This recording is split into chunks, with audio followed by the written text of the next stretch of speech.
오늘 유가증권시장 코스피에서 전 종목 주식 거래가 7분간 마비되는 초유의 사태가 발생했습니다. 특히 동양철관이라는 종목은 3시간 동안 거래가 중단되면서 투자자들의 불편도 커졌습니다. 현재까지 파악된 상황 알아보겠습니다. 엄하은 기자. 네, 엄하입니다. 우선 사고 원인은 밝혀졌습니까? 네, 한국거래소 측은 동양철관 거래체결 관련 장애 발생으로 거래소 매매 체결 시스템이 지연됐다라면서 정확한 원인을 파악하고 있다고 밝혔습니다. 오늘 오전 11시 37분부터 44분까지 7분간 유가증권시장에서 전산장애가 발생하면서 증권사 홈트레이딩 시스템 작동이 멈추고 국내 주식 매매가 중단됐습니다. 거래소 체결 시스템은 11시 44분 16초에 복구되며 호가 정상 접수가 이루어졌지만 전체 종목 중 동양철과 호가는 거부됐습니다. 같은 시간 대체거래소 넥스트레이드에서의 매매 거래는 정상적으로 이루어졌습니다. 장애 문제가 지목됐던 동양철과는 거래를 재개했군요. 네, 전산장애로 약 3시간 거래가 중단됐던 동양철관이 거래 재개 후 상한가를 기록했습니다. 오늘 코스피에서 동양철관 주가는 전날보다 29.97% 오른 1,119원의 거래를 마쳤습니다. 동양철관은 한국거래소의 전산 오류로 오후 12시 5분부터 오후 3시까지 매매 거래가 정지돼 투자자들은 불편을 겪었습니다. 정은보 한국거래소 이사장은 지난달 11일 열린 신년 기자간담회에서 안정적이고 효율적인 거래 환경을 조성하겠다고 밝힌 바 있는데요. 이번 사태로 시장 신뢰도와 안정성에 의문부호가 붙게 되면서 발언이 한 달여 만에 무색해졌습니다. 이런 혼란 속에 코스피는 어제보다 0.06% 오른 2612.34를 기록했고 코스닥은 0.27% 상승한 745.54에 마감했습니다. 넥스트레이드 애프터마켓에선 오후 5시 40분 기준 KLX 종가 대비 0.09% 오른 채 거래되고 있습니다. SBS 비즈 엄하은입니다. 다음 달 2일로 예정된 상호관세 부과를 앞두고 미국이 또 한 번 미국에 대한 무역 흑자국으로 우리나라를 콕 집어 언급했습니다. 트럼프 대통령은 연일 관세 강행 의지를 드러내고 있는데요. 김성훈 기자, 미국이 관세 정책을 정당화하기 위해 우리나라를 또 언급했다고요? 네, 미 백악관 국가경제위원회 캐비넷 위원장이 미국이 무역 흑자를 보고 있는 대표 국가로 한국을 직접 거론했습니다. 헬셋 위원장은 현지 시간 17일 CNBC와의 인터뷰에서 한국에 대한 무역 적자가 수년째 지속되고 있다고 지적하면서 이런 무역 적자가 존재하는 이유는 비관세 장벽과 높은 관세로 미국 기업들이 경쟁하기 어렵기 때문이라고 주장했습니다. 지난해 우리나라의 대미 무역 흑자 규모는 557억 달러로 미국 입장에선 8번째로 큰 적자액을 기록한 교역국이었는데요. 현재 한국은 한미 자유무역협정 FTA를 통해 사실상 대미 무역에서 비관세 혜택을 누리고 있습니다. 헬셋 위원장의 발언은 전날 새로운 양자협정을 시사한 마코 루비오 미 국무장관에 이어 비관세 장벽을 없애겠다는 뜻으로 풀이됩니다. 이런 가운데 트럼프 대통령은 추가 관세를 매기겠다는 의지가 확고하죠. 네, 그렇습니다. 뉴욕타임즈는 지난 4일 GM과 포드 등 미 완성차 업계가 관세 유예를 요청했던 당시에 트럼프 대통령의 발언을 보도했는데요. 트럼프 대통령은 멕시코와 캐나다산 자동차에 대한 한 달 관세 면제 조치를 발표하면서도 모두들 안전벨트를 매야 한다고 말한 것으로 전해졌습니다. 결국 관세를 부과할 것이니 대비하라는 메시지로 해석됩니다. 트럼프 대통령은 또 현지 기자들과 만나 4월 2일 상호관세에 더해 자동차와 철강, 알루미늄 등 품목별 추가 관세를 언급하면서 중복관세 적용 가능성도 시사했습니다. SBS 비즈 김성훈입니다. 이처럼 트럼프발 관세 전쟁이 세계 경제를 강타하면서 국내외 기관들이 잇따라 올해 우리나라 경제 성장률을 낮춰잡고 있습니다. 경제협력개발기구 OECD도 우리 경제 성장률을 당초보다 0.6%포인트나 크게 낮췄는데 다른 나라 대비 조정폭이 유독 큽니다. 지웅배 기자의 보도입니다. 경제협력개발기구 OECD는 세계 경제 중간 전망에서 한국의 올해 경제 성장률 전망치를 1.5%로 석 달 전 2.1%에서 대폭 낮췄습니다. 한국은행이 지난달 발표한 전망치와 같고 국제통화기금 IMF의 2%, 우리 정부의 1.8%, 또 KDI의 1.6%보다도 낮습니다. 성장률 전망 주라양은 트럼프발 관세 전쟁의 여파가 주요 요인으로 작용했습니다. 당초 예상보다 관세 부과 시기가 앞당겨지고 관세율도 높아질 가능성이 커짐에 따라 통상 환경의 불확실성을 반영했기 때문입니다. 한국 경제는 대외 의존도가 높아 대외 불확실성 충격에 더 취약합니다. 대중국 수출 의존도가 크고 이런데 이제 중국의 성장률이 둔화되면서 우리 수출이 줄어들 거다. 이게 트럼프 관세 정책으로 대미국 수출도 좀 줄어들 수 있다. 이런 우려가. 국내에선 정치적 혼란과 물가 상승으로 소비가 위축되는 점도 부담입니다. 대외 협상 카드가 제한적인 상황에서 내수 부양 정책이 가장 현실적인 대응책으로 거론됩니다. 지금 예상보다 경제가 좀 많이 안 좋으니까 아무래도 정부가 추경을 하는 게 지금 필요한 때가 아닌가 이런. 내년에는 국내 정치 안정과 글로벌 지정학적 분쟁 완화로 한국은행은 1.8%, OECD는 2.1%의 성장률을 전망했습니다. SBS 비즈 지웅배입니다. 미국 트럼프 행정부발 관세 전쟁에 따른 경기 침체 우려가 확산되면서 금값은 상승세를 멈출 줄 모르고 있습니다. 투자 심리도 크게 쓸리면서 국내 시중은행의 골드뱅킹 잔액이 사상 처음으로 1조 원 돌파를 앞두고 있습니다. 김한진 기자, 골드뱅킹 잔액이 얼마나 쌓였습니까? 네, 골드뱅킹은 통장 계좌를 통해 금을 사거나 팔 수 있는 상품으로 국내 5대 은행 가운데 KB국민과 신한, 우리은행이 취급을 하는데요. 지난 14일 기준 이들 3개 은행의 골드뱅킹 잔액은 9,534억 원으로 집계됐습니다. 지난해 말 7,822억 원에서 석 달 사이 1,700억 원 넘게 불어났고 1년 전인 지난해 3월 말과 비교하면 70% 가까이 폭등한 수치입니다. 특히 이달 들어서만 4% 이상 불어나는 등 최근의 상승세는 더 가팔라졌는데 이 같은 추세라면 조만간 1조 원을 넘길 것으로 보입니다. 금값은 최근까지도 계속 상승세죠. 그렇습니다. 트럼프 미국 대통령의 관세 정책 불확실성으로 안전자산 수요가 커지면서 금 가격이 계속 오르고 있는데요. 국제 금값은 지난 14일 온스당 3,000달러를 돌파하면서 사상 최고가를 경신했습니다. 골드바 품귀 현상도 계속되고 있습니다. 5대 은행의 골드바 판매액은 지난 1월 270억 원에서 2월 883억 원으로 3배 넘게 늘어났는데요. 이후 공급 차질로 KB국민과 우리은행은 지난달 14일부터 판매를 중단했습니다. 신한과 NH농협, 하나은행 세 곳에서만 취급하는 골드바 판매액은 이달 들어 지난 14일까지 147억 원에 그쳤습니다. SBS 비즈 김한진입니다. 지난해 말 하락세를 보이던 서울 아파트 실거래가 지수가 올해 초 다시 상승 전환했습니다. 이미 집값이 오르고 있는데 서울시는 강남의 토지거래 허가구역을 해제하기로 한 겁니다. 최주수 기자, 1월 실거래가 지수 얼마나 올랐습니까? 네, 부동산원에 따르면 올해 1월 서울 아파트 실거래가 지수는 0.2% 상승했습니다. 지난해 12월 재현 불확실성 여파로 0.29% 하락했다가 올해 다시 상승 전환한 겁니다. 특히 강남 4구가 있는 동남권이 0.4% 뛰어 상승폭이 가장 컸습니다. 지난해 금융당국이 대출을 옥죄면서 10월 이후 실거래가가 주춤한 모습을 보였는데요. 올해 은행별 가계대출 총량 한도가 리셋돼 대출의 숨통이 트이면서 실거래가가 다시 오른 것으로 풀이됩니다. 또 지난달 서울시가 토어제를 해제하면서 강남권 집값엔 불이 붙었는데요.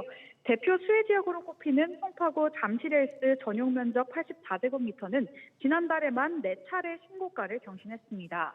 지난해 말 최고가 27억 7천만 원에서 지난달 28억 1천만 원으로 최고가를 갈아치운 뒤 이후에도 30억 원까지도 거래됐습니다.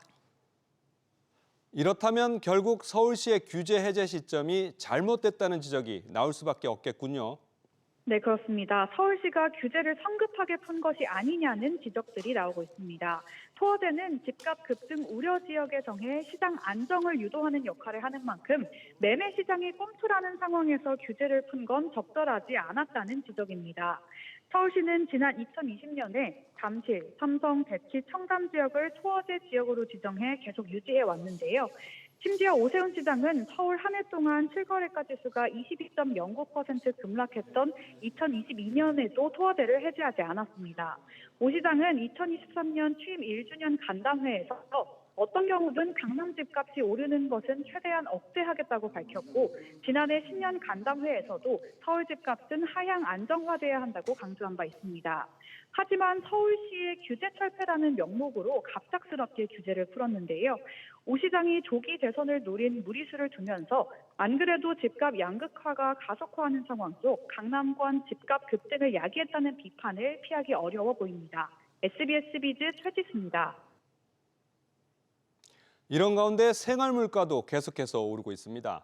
CJ 대한통운이 업체들에 대한 택배비를 인상한 가운데 소비자 택배비도 인상 움직임이 시작됐습니다. G마켓의 편의점 반품 교환 택배비가 다음 달 인상되는 것으로 확인됐습니다. 취재 기자 연결합니다. 정대한 기자, 택배비가 얼마나 오르게 되나요? G마켓은 반품, 교환에 대해 편의점 GS25와 제휴 서비스를 운영 중인데요. 다음 달 14일 접수건부터 택배비를 인상할 예정입니다. 구체적으로는 20kg 이내 중량에 대해 3,400원에서 3,600원으로 200원 인상되고 물품의 가액이 50만 원을 초과할 때 부과하는 추가 요금은 기존 2,000원에서 2,500원으로 500원 오릅니다. G마켓 측은 택배 원가 상승에 따라 GS 네트워크스 배송 제휴사의 운임 인상이 결정됐다고 설명했습니다. G마켓이 얘기하는 택배 원가 상승이 구체적으로 어떤 내용인가요? 네, 국내 택배업계 1위인 CJ 대한통운은 최근 GS 네트워크스를 포함한 기업 고객들에게 다음 달부터 운임료를 최대 100원 올린다고 통보했습니다. 다만 세부 사항에 대해서는 기업들과 협상이 진행 중인데요. GS 리테일 측은 현재 무게나 구간별로 세부 논의를 진행 중인 단계라고 설명했고 CU를 운영하고 있는 BGF 리테일도 아직 가격 인상 여부가 정해진 바 없다고 밝혔습니다. 다만 CJ 대한통운의 가격 인상으로 최종적으로 소비자의 택배비 부담이 커지는 건 시간 문제라는 우려가 나옵니다. SBS 비즈 정대한입니다.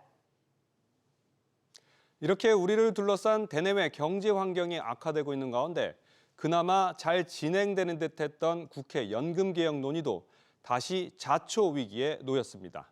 여야가 이견을 좁히지 못하고 파행에 이르면서 모레 본회의 처리는 사실상 불가능해졌습니다.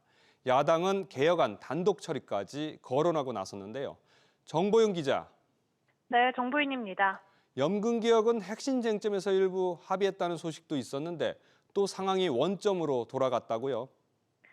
네, 여야는 내는 돈인 보험료율은 13%, 받는 돈인 소득대체율은 43%라는 모수 개혁에는 합의했습니다. 하지만 마지막 문구 조율에서 진통을 겪고 있는데요. 국민의힘이 연금특위 구성에 여야 합의 처리 문구를 포함해야만 모수 개혁을 처리하겠다는 입장을 밝히자 더불어민주당은 반발했습니다. 원내대표 회동에서 국민연금 군복무 크레딧과 출산 크레딧 문제를 우선 해결한 뒤 연금특위의 문구 기재 여부를 논의하기로 해놓고 이를 정면으로 뒤집었다는 주장입니다. 연금개혁 논의가 공전해 이달 임시국회에서 처리가 어려워질 경우 합의안을 기초로 민주당 단독 처리까지 적극 검토하겠다는 입장인데요. 이에 따라 사실상 오는 20일 본회의에서는 개정안 처리가 불가능할 것으로 보입니다. 그래도 추경 예산안 편성에 대해선 여야가 진전이 있었다면서요? 네, 그렇습니다. 여야는 정부에 이달 중으로 추가 경정 예산안을 편성해 국회에 제출할 것을 요청하기로 합의했습니다. 정부안을 바탕으로 여야가 협상을 이어나갈 방침이라 이르면 다음 달 초 윤곽이 나올 것으로 보입니다. 미국이 한국을 민감국가로 지정한 것에 대해서는 더불어민주당이 본회의에서 긴급 현안 질문을 열자고 제안했는데요. 국민의힘은 외교통일위원회 등 상임위에서 논의하는 게 먼저라고 맞서며 합의에 이르지 못했습니다. 한편 민주당은 오는 20일 본회의에서 김건희 상설특검법과 마약 상설특검 등을 상정해 처리할 방침입니다. SBS 비즈 정보윤입니다. 오늘 국회에서 홈플러스 사태의 책임 규명과 대책 논의를 위한 긴급 현안 질의가 진행되고 있습니다.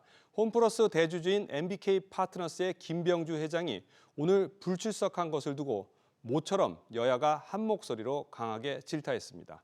국회로 가보겠습니다. 신채원 기자. 네, 신채원입니다. 국회에서 구체적으로 어떤 얘기가 나왔습니까? 네, 국회 정무위원회 여야 의원들은 증인으로 채택된 김병주 회장이 해외 일정을 이유로 불출석한 데 대해 고발 조치와 더불어 책임을 물어야 한다고 비판했습니다. 대신 김광일 MBK 부회장이 출석했는데요. 김 부회장은 홈플러스 신용등급 하락이 발표된 지난달 28일부터 회생 신청을 준비했다며 등급 하락을 미리 알았다는 의혹을 부인했습니다. 하지만 금정호 신영증권 사장은 홈플러스가 등급 하락을 모르고 연휴 바로 다음 날에 회생 신청을 했다는 건 상식적이지 않다며 신영증권은 전혀 예측하지 못했다고 말했는데요. 차례로 들어보시죠. 국회 출석을 완전 무시하고 정임 출석도 거절했습니다. 국회에 출석할 때까지 계속 청문회를 이렇게 차도록 하겠습니다. 그리고 그게 부족하면은 국정조사도 해야 된다고 생각합니다. 사실은 제가 이 자리에 와 있는 것 자체가 사실은 좀 저도 화가 납니다. 그날 2월 25일 날 등급이 떨어질 것 같다, 아니면 등급이 떨어졌다 이런 얘기를 들었으면 홈플러스 측에 발행을 취소를 요구를 했을 것 같습니다. 이런 가운데 홈플러스 노동조합도 회사 정상화를 요구하면서 움직이고 있죠. 네, 그렇습니다. 홈플러스 노조는 5월 1일 서울에서 전국의 홈플러스 노동자들, 시민단체 등과 모여 투쟁 대회를 열겠다고 밝혔습니다. 이 자리에서 MBK의 책임을 묻고 실질적인 기업 정상화 방안을 요구하겠다는 계획입니다. 노조는 MBK가 매각과 회생 절차를 통해 홈플러스를 고의로 부실화시키려 한다면 이를 막기 위해 전국적 연대 투쟁을 펼칠 것이라고 강조했습니다. SBS 비즈 신차원입니다. 개인 투자자들에 대한 홈플러스 채권 불안전 판매 의혹도 커지고 있습니다. 알고서 팔았냐는 의혹이 확산되면서 홈플러스와 MBK 그리고 신영증권 사이의 갈등이 심화될 조짐도 나타나고 있습니다. 이어서 신성우 기자입니다. 홈플러스의 신용등급은 지난달 27일 A3에서 A3-로 하락했습니다. 이후 5일 만에 홈플러스의 기업 회생 절차 신청이 이뤄졌습니다. 영업일을 기준으로 하면 하루 만입니다. 2010년부터 지난해까지 신용등급 하향 이후 기업 회생을 신청한 기업은 총 7곳, 웅진이 약 2개월로 신청까지 기간이 가장 짧았고 길게는 3년이 넘게 소요된 기업도 있었습니다. 앞서 김광일 MBK 파트너스 부회장은 회생 신청을 사전에 준비한 바 없다며 신용등급 강등이 확정된 뒤 연휴 기간 동안 검토해 결정한 것이라고 밝힌 바 있습니다. 다만 신청까지의 기간이 이전 사례들과 비교해 너무 짧았다 보니 회생을 준비하면서 채권을 발행한 것이 아니냐는 의혹이 제기됩니다. 홈플러스가 지난달 발행한 유동화 단기 채권은 1,518억 원으로 최근 2년 사이 가장 많았습니다. 1월에도 1,300억 원을 넘게 발행하며 1, 2월 발행액은 전년 동월 대비 30% 넘게 늘었습니다. 홈플러스 전단체 발행 단독 주관사인 신영증권도 도마 위에 올랐습니다. 신영증권이 신용등급이 떨어진다는 거 알고서도 발행해줬다라고 하면은 홈플러스가 정보를 주지 않는다든지 이렇게 하면은 알 수가 없는 내용이니까 나와봐야 아는 거죠. 신영증권은 신용등급 하락을 몰랐다며 홈플러스를 대상으로 고발을 검토 중입니다. 서로 간의 책임 공방으로 번지는 모양새입니다. 금융당국은 신영증권을 대상으로도 불완전 판매 의혹에 대해 검사를 진행 중입니다. 이 가운데 법원은 홈플러스의 요청을 받아들여 채권자 목록 제출 기한을 당초 오늘에서 다음 달 10일까지 연장했습니다.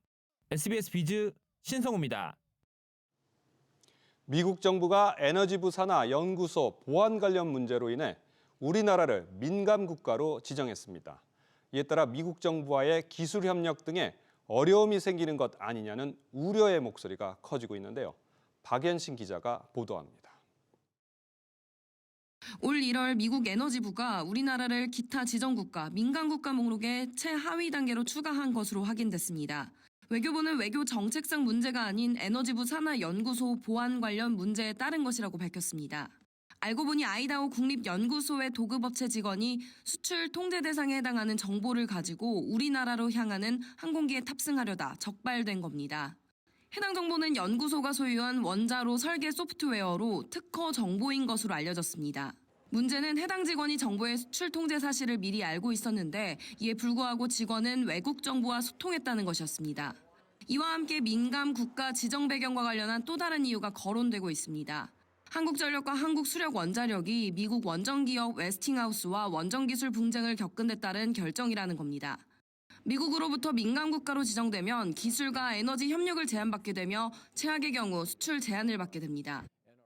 페널티는 있을 걸로 예상이 되거든요. FTA 한미 자유무역협정에서 상당히 좀 불리한 조건으로 작용할 가능성도 있고요. 이제 기술 협력에 대한 부분을 배제시킬까는 조금 그렇지 않을 가능성도 있어 보이거든요. 우리나라가 미국하고 협력하는 부분이 꽤 있는데 이거를 단절했을 경우에 미국도 손해보는 부분이 있어서 당장 다음 달 15일부터 미국 정부의 특별 관리가 발효될 예정인데 우리 정부는 이에 대한 대응을 위해 이번 주 중으로 안덕근 산업통상자원부 장관이 크리스 라이트 미 에너지부 장관을 만나 목록에서 제외해 줄 것을 요청할 계획입니다.